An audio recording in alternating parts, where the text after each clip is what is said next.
حامدا ومصليا ومسلما أما بعد فأعوذ بالله من الشيطان الرجيم بسم الله الرحمن الرحيم وتعاونوا على البر والتقوى ولا تعاونوا على الإثم والعدوان صدق الله العظيم.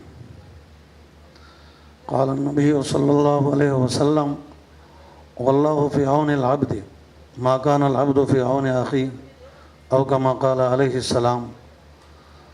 گرامی قدر بزرگوں، انتہائی سعادت کی بات ہے امت مسلمہ کے غریب لوگوں کے ساتھ ہمدردی کرنا، ان کی غمخواری کرنا اور ان کا کام آنا.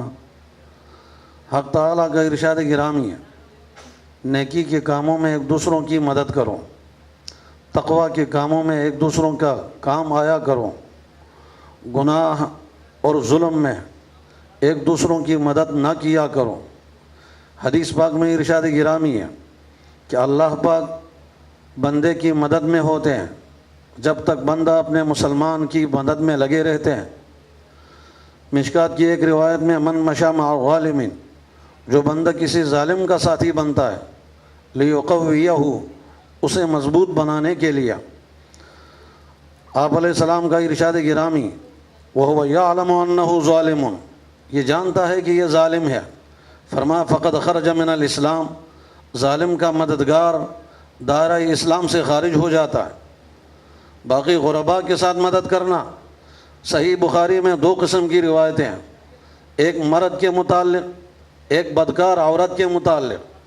چلتی ہوئی دیکھا کنویں کے قریب گیلی زمین کو ایک کتا چاٹ رہا تھا پیاس کی شدت سے.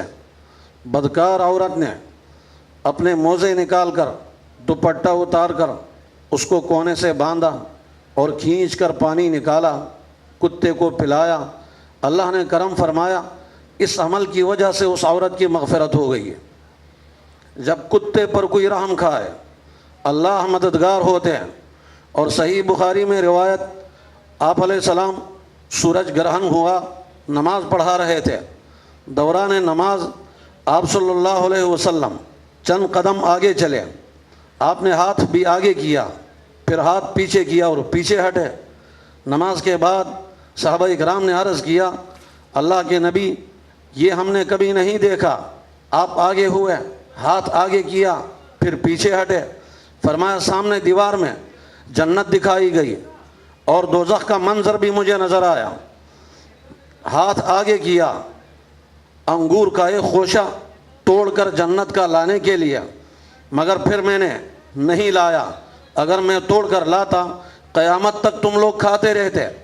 لیکن دوزخ کے جولانی میں اور اس کے شعلوں میں ایک عورت نظر آئی.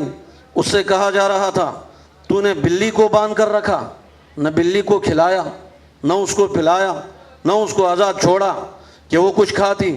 فرمایا کہ ایک بلی کو باندھ کر رکھنے کی وجہ سے اللہ نے عورت کو جہنم کے اندر ڈالا.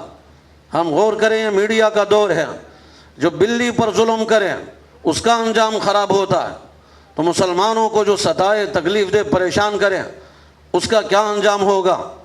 میرے بھائی، بہت بڑی سعادت کی بات ہے جب پریشان حالوں کا کام آنا. اللہ اکبر کبیرہ. ابن حجر اسقلانی رحمہ اللہ نے عربی آسان زبان میں کتاب منبہات ابن حجر میں لکھا، 3 اور 3 اور 3 باتوں کا بیان، 2 2 4 4 پھر 5 5 6 6 10 تک. اس میں خلفائے راشدین کی پسند، جبرائیل امین کی پسند، اللہ پاک کی پسند. ان میں سے حضرت عثمان غنی رضی اللہ عنہ فرماتے ہیں مجھے 3 چیزیں بہت پسند ہیں، اطعام الجیعان و کسوت العریان، بھوکوں کو کھانا کھلانا اور ننگوں کو کپڑا اور لباس پہنانا، وہ تلاوت القرآن، قرآن کریم کی تلاوت کرنا. یہ 3 چیزیں مجھے بہت پسند ہیں. میرے بھائی، لوگوں پر رحم کھاؤ، الراحمون یرحمہم الرحمن. فرمایا رحم کھانے والوں پر رحمان بھی رحم کھاتا ہے. ارحموا من فی الارض، زمین والوں پر رحم کھاؤ. یرحمکم من فی السماء، آسمان والا تم پر رحم کھائے گا.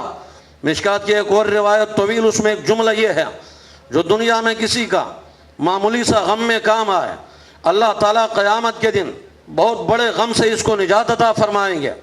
امت ٹرسٹ کے ساتھی اور ان کے ذمہ داران انتہائی مبارکباد کے قابل ہیں۔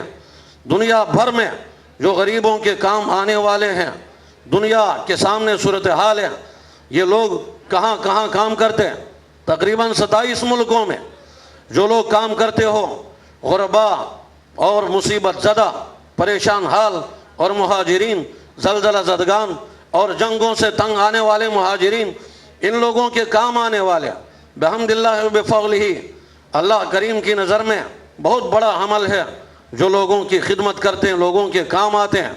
آج بھی یہاں بہت سارے حضرات کا اکرام کریں گے۔